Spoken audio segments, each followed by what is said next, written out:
introduce Aaron Michlewitz, who's going to give us his update for 2019, and also we should congratulate the new chairman of Ways and Means.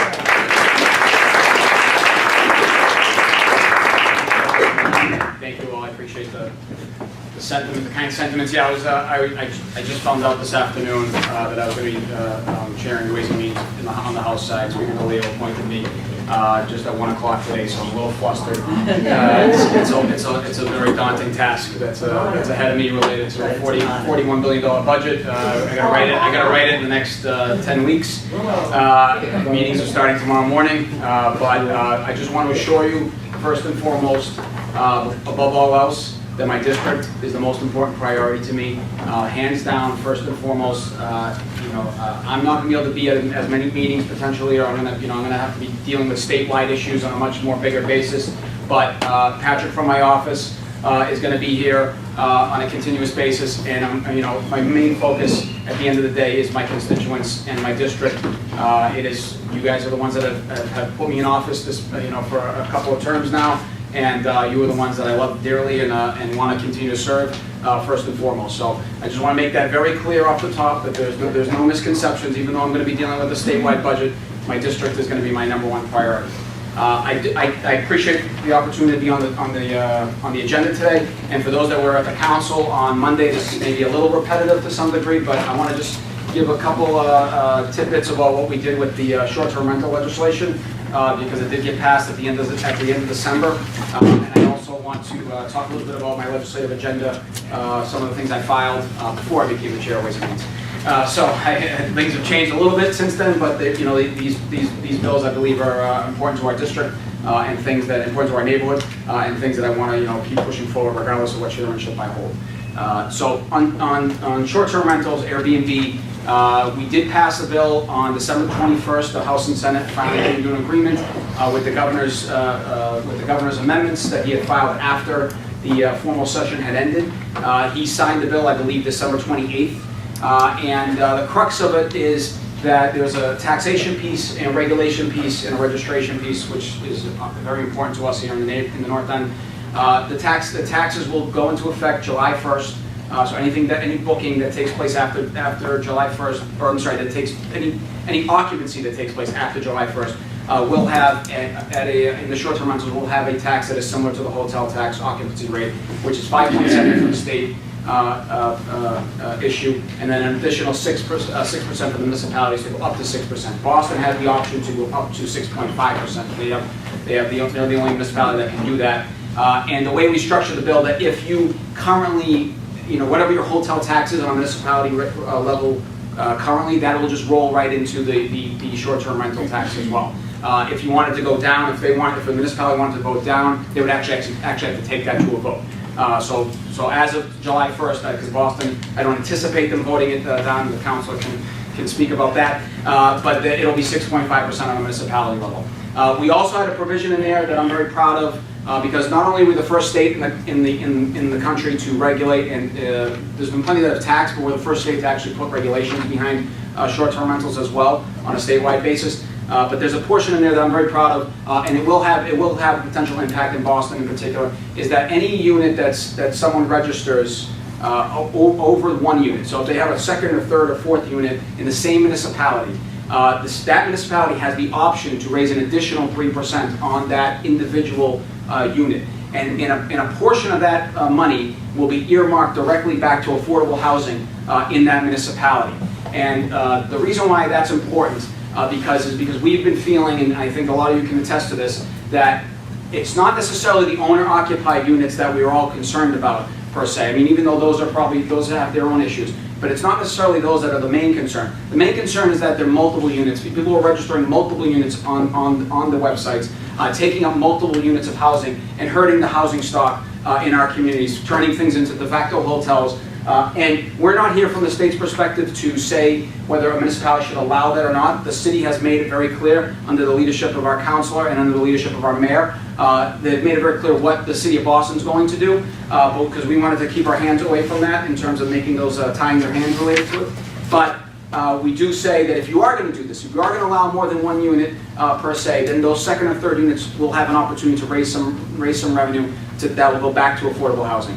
And we are the first state. We are the first state in the country with the passage of this law to tie short-term rental revenue directly to affordable housing. No other state has done anything like that. We hope that other states will follow. We hope that the municipalities will take advantage of that additional percentage if they decide to allow more than one unit. And I think you will see that on some other municipalities. But those are the registration piece. We hope to have, it's supposed to be done by September 30th. So hopefully by September 30th, every short-term rental unit on the market will have to be registered on a public website for anybody in the Commonwealth to take a look at, and we're very proud of that because we think that that is very important to have an understanding of where these are taking place. A, B, to back up the municipalities, because Boston wants to do that as well, but as we saw recently, Airbnb sued Boston, and Ford will attest to how often they sue municipalities to try to prevent their data being out there in terms of who's what, where, and how. Could they end up suing the Commonwealth of Massachusetts for this? I wouldn't be shocked if tomorrow I read in the Globe that they were going to sue the Commonwealth of Massachusetts on this. But as of right now, they have not. They have not given any indication that they will or won't. We're hopeful that they won't because this is a statewide issue, and it's in a lot of ways tied to the revenue piece, to the taxes. So there is some component in there that is different than some of the municipality issues that Airbnb went after. I believe that's the majority of the piece. There is obviously an insurance component, a $1 million insurance component to every unit on the market, which a lot of these companies have umbrella policies that they already provide, but we're making sure that everybody provides that, not just some. And so that means that there would be the proper insurance for every one of these units that are on the market in our neighborhood. So that's the crux of it. I'm happy to take questions of that after I get through some of this legislative stuff. But I wanted to make sure that you understood where that stood, and we're very proud of it. Like I said, July 1st is when things are going to be really going live from the Commonwealth's perspective. So turning to some of the things I filed, and this is kind of just a snapshot of what I filed. I filed about 25 some odd bills. These are kind of the ones that I feel that are much more directly impactful to our district. And I'm only going to highlight a couple of them, but I urge you, if you'd like, to go on my social media websites, or to email me if you want further look at what we filed, or just have a comment that you don't want to make today in the meeting. I welcome all that discussion. And we are going to do at some point, because today was so crazy we didn't have a chance to do this, but we're collecting email addresses because we are going to start a newsletter. This year, we're going to try to do a quarterly newsletter to update folks on exactly what we're doing, not just on the district level, but up at the state house on a statewide level as well. So first and foremost, and the one that I'm highlighting, that I filed it multiple times, but this is the timing of this is much more of a necessity, and so I'm trying to urge folks to support it and get behind it, and it's re-precincting. The city of Boston has been exempt from re-precincting for the past 100 years, or almost 100 years. Every 10 years we do the census, we collect the numbers, and cities and towns are then forced to draw the lines of their precincts to make the precincts even amount of folks. So for instance, if you're in the town of Wayland, you might have 10 precincts, and every one of those precincts have the same amount of people in those precincts. The city of Boston has been exempt from that for somewhat obvious reasons to some degree, where you have 660,000 people, or maybe even plus when they do the census coming up in 2020. And that's a lot more people than necessarily Wayland would have, which is like 30,000, 40,000 guys. Don't quote me on that exact number.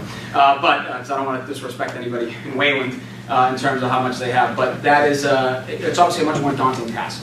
So it's been exempt, but the problem is it's been exempt for so long. And what you have is precincts in the city of Boston that have population growth, whether through development or just population shifts, and they have there's really an uneven dynamic related from precinct to precinct. I use the North End as the example. We have 4 precincts here in the North End. I live in 3-1. Obviously, there's 3-2, 3-3, and 3-4. 3-1 is the biggest one by far. I know many of you live in 3-1, and 3-1 I would argue is almost close to equal the other 3 precincts combined. So therefore, when you go to vote at 3-1, you're competing with 3 times the amount of people to get through the line and get to vote. Now, early voting has been very helpful with that in the last couple of years, and I've been very proud to support early voting. But not everyone has time to get to the early voting, and some people have to go on election day. And the lines, especially like during a presidential or maybe some of the hotter ticket items, the lines can be tremendous. And to have one precinct be voting, with this amount of people, and one precinct voting with a smaller amount of people, there's obviously an equity there. There's obviously, it's an unfair situation from one voter to the next. We believe that to clear the palette and to make it that everyone's voting basically on the same even basis. So therefore, if we were in the North End and all 4 precincts were the exact same, everyone would have the same amount of lines or whatnot. And therefore, we're all on an even playing field when we're trying to get out there and vote. And it's important because it's you see precincts that have long lines literally next to precincts that have no lines. I actually have a voting location in the South End at Cathedral High School where you have 3-7, which is one of the biggest precincts in the entire city and the entire state, and then you have 8-1 also votes at that same precinct location. And the people wait in line at 3-7 is going around the block, and the people at 8-1 just walk right in because it's so small. Unfortunately, for some people in 8-1, they don't even realize that, and they wait in the line at 3-7 because they see it, and then they get to the front line, they're like, oh, you could have just walked right in this then, and people will throw up their hands in disgust. The other point to this is that in the city of Boston, you have precincts, like for instance, I have a precinct 3-6, Ward 3 Precinct 6, and it's a weird precinct. It's huge. It starts behind the State House at Beacon Hill. It goes up through downtown and all the way to Harbor Towers. Some of the Harbor Towers folks may attest to the fact that they walk to City Hall to vote. Now, those same people at Beacon Hill walk to City Hall to vote as well. But the people at Beacon Hill actually walk by the West End Library to vote, which is another polling location. So they actually have to pass by a polling location to get to another polling location. Why were these lines drawn a certain way when they were? I don't know. It was well beyond my time, so I'm not 100% certain. But obviously, they were drawn for a certain reason at a certain time. I just think it's time for us to start to clear the table and make sure that everyone has the same amount of equal voting access. And so that's really the priority of mine. And the reason why it's a priority now is because the census is coming up in 2020, and when the census comes up in 2020, then the lines for city council, for state rep, for state senate, for congressional, all those lines start to get redrawn and refigured after the 2020 census. So now is the time, I believe, that we should enact, lift the exemption from Boston and focus on making sure that everyone has the same type of voting access. Second piece I have here, and I'll take questions. Let me just run through one or two more, and you can chime on any of these. Is traffic violations. Congestion is a huge issue for us in downtown. It's a huge issue for the city of Boston as a whole. There was a story on in the Globe, I believe, 2 days ago or 2 or 3 days ago, stating that we were the most congested city in the country, much more than even places like Los Angeles, which are more known for their congestion. And we like to be the city of champions in a lot of senses and with our sports teams, but unfortunately we've been labeled as the congestion champion as well. And there's a lot of reasons why. There's a whole host of transportation reasons, and I support a lot of the initiatives that are being put forward to try to alleviate that. But one portion that I want to add to that conversation is that I believe the traffic violations, the amount needs to be upped. It has not been upped in 25, 30 years. And in particular, blocking the box is one that I think for downtown is a huge issue that causes complete congestion. Right now, that fine is only $150. I want to see it lifted to about $500, thinking it's equivalent to the time in terms of how long it's been raised. I also want to add an insurance point to your driving record if you are caught blocking the box, because I think that is more of a real way of trying to scare drivers into making sure that they don't block the box.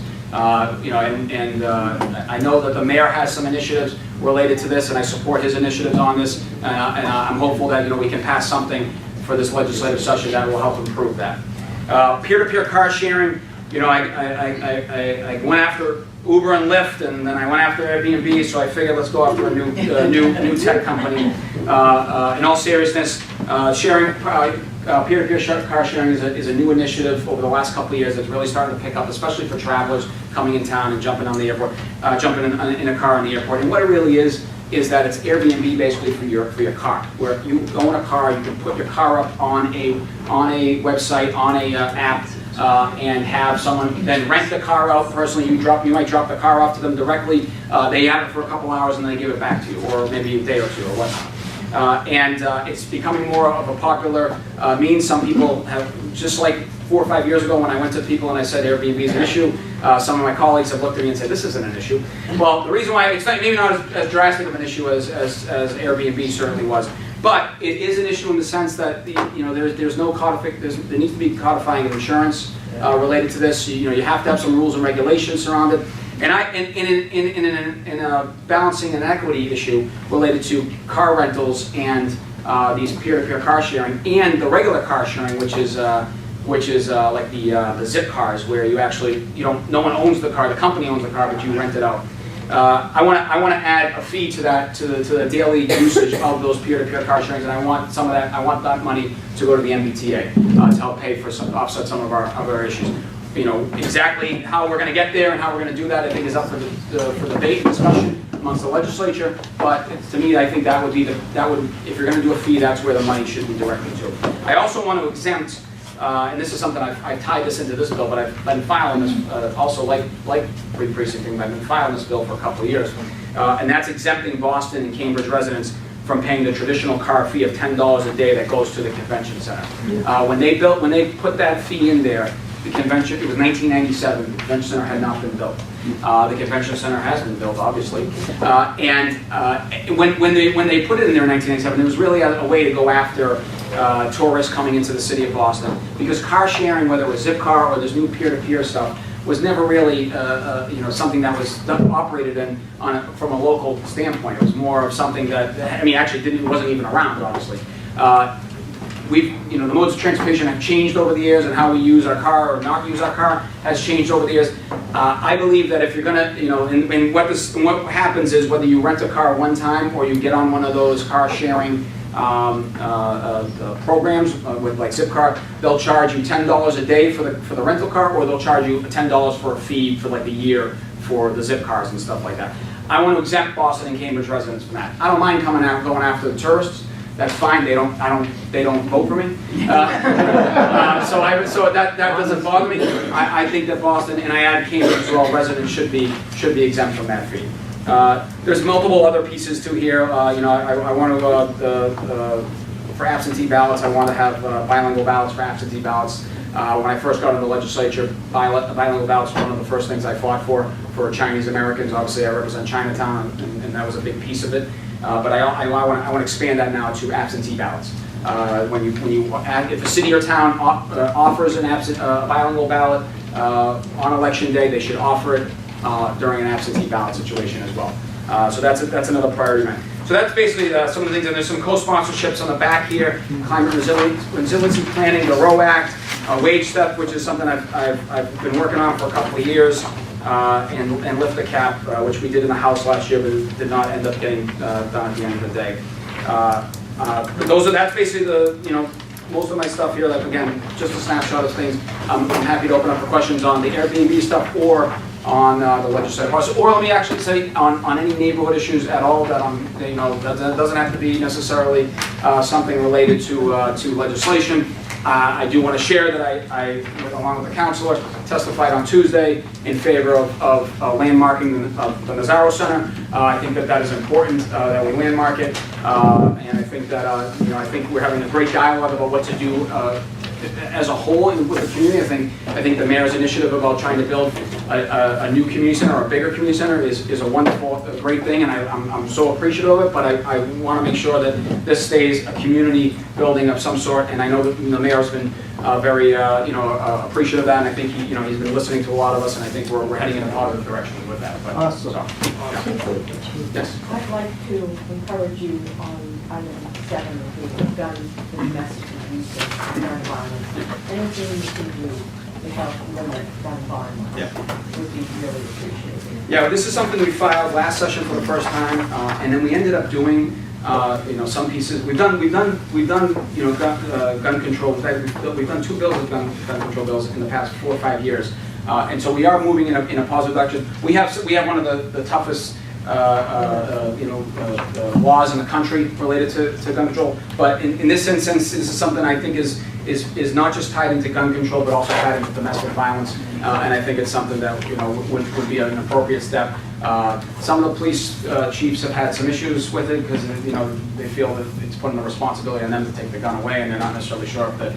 But we're working. We're going to try to keep working through that. So, yeah. Hey, what's with commercial what? People being evicted? Well, it's a tricky issue that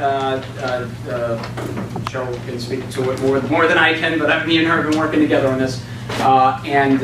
Commercial work's important. It's a DEP over multiple years, 20 years, 25 years, added modern modifications to their Chapter 91 license. Through their process that they did, now they've come back and they want to kind of resurrect that debate and that argument. And what you've had is you've had places that were commercial units along Chapter 91 that were turned into residential communities.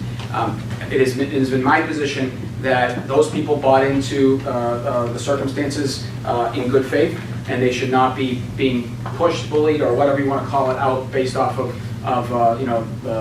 trying to rehash those minor modifications that took place in the past. So we are looking through all different avenues.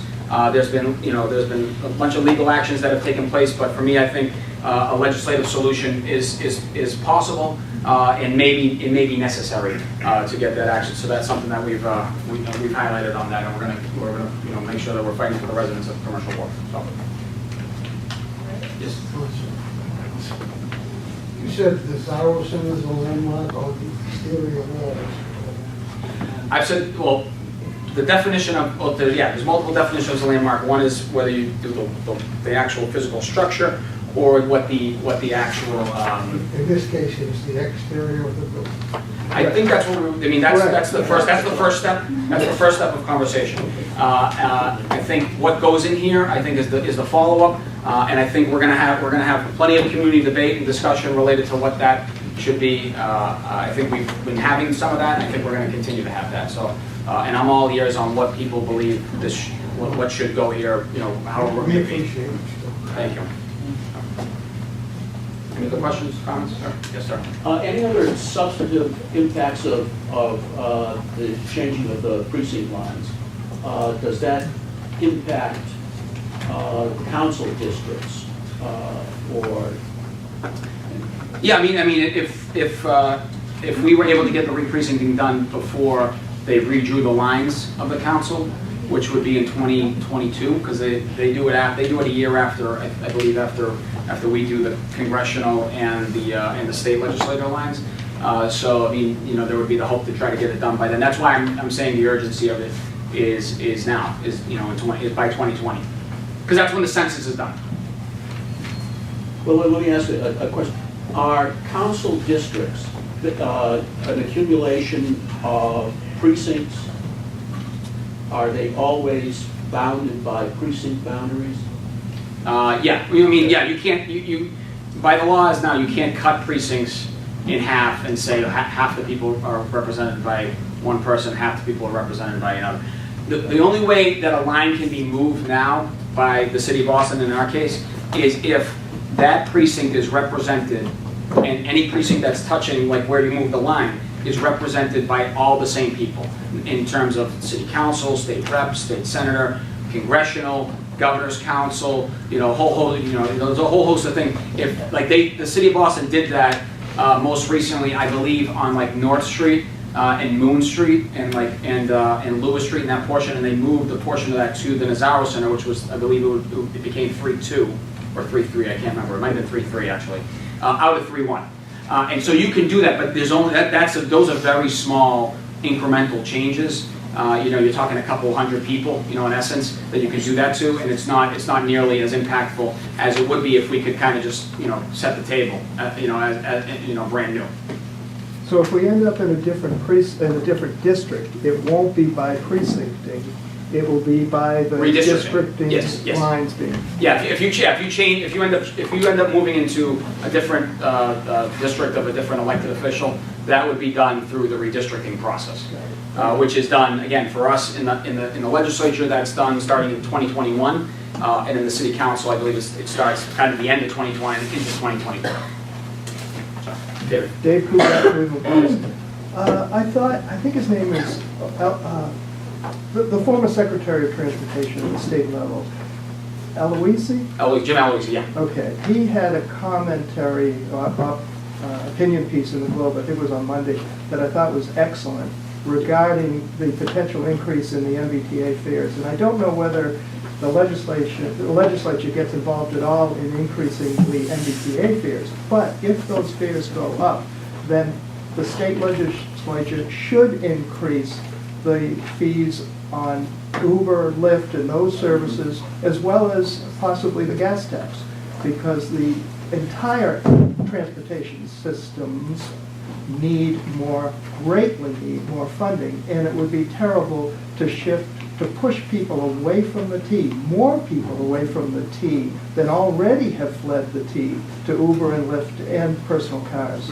I agree with you, first and foremost. I don't support the increase in the fare. By law, they have a window to do it and how much they can increase it over a certain period of time, and they are doing it within the law itself. I forget the exact specifics, but there's a window of money and time that they have, and they are within that window in money and time, so they're not doing anything that they can't do by the law. I do agree with you on some of the other pieces. What I'd say is that when we did the Uber law in 2016, our focus was extensively on public safety first and foremost, because we were having so many issues with drivers assaulting passengers, and driving records were Uber and Lyft were controlling the process of who went on the road, and they were obviously doing a bad job on their own, and so we had to step in, and that was really the focus of what we were doing. The fare part was a secondary piece. I think that it's an appropriate conversation now, after we're a couple years out from that original law, to have that kind of discussion, because we are one of the lowest fares in the country versus other major municipalities around the country. So I think that's certainly an appropriate conversation to have, and tied into the potential raising of the MBTA fares, which I wish we could just not raise the MBTA fares and raise Uber and Lyft anyways. But I think that's appropriate for a conversation for us to be having. I don't know how that's going to play out in the next through this budget process. Like I said, I just got named this afternoon, but I think we'll have those conversations and see what is plausible from a statewide perspective in terms of doing that, because we got to build consensus on any of this stuff. So, Gordon. Well, first, congratulations again on your new chairman. Well deserved. I wanted to thank you for the leadership you have shown and exhibited for 3 years on the short-term rental legislation. And I just wanted to underscore how important this information sharing that you pushed is, because it's a national precedent. We're the first in the state, as you mentioned, but it's really important because the way certain, I won't name them, but certain short-term rental companies that are litigious go about destroying municipal laws is they sue on an arcane piece of 1995 internet legislation called Section 230, the exact same piece of legislation, outdated legislation that Facebook and Google and others hide behind as they sell your information to various advertisers and claim that they don't have to tell anyone about what they're doing. So this is being used, it's being used in federal court, and essentially it has the effect of just having a whole bunch of small towns be wiped out because they don't know how to defend against this arcane piece of law. They have to hire specialist lawyers. This is the first time in the United States that a state is going to be standing behind little communities like Linfield and others who have been sued by some of these vendors, and I just think it's terrific, and I hope that it brings some order to the system. But you stuck with it for 3 years, so I really thank you for that. And I think we all do too. Thank you for your work. You see why I talked to Ford about this stuff, because he's very meticulous and knows a lot of the history behind this, and he's been very helpful along the way in helping me make my case to not just the legislature but to the governor when we were having that discussion with him. So thank you. Any more questions? Thank you very much. Thank you, everyone.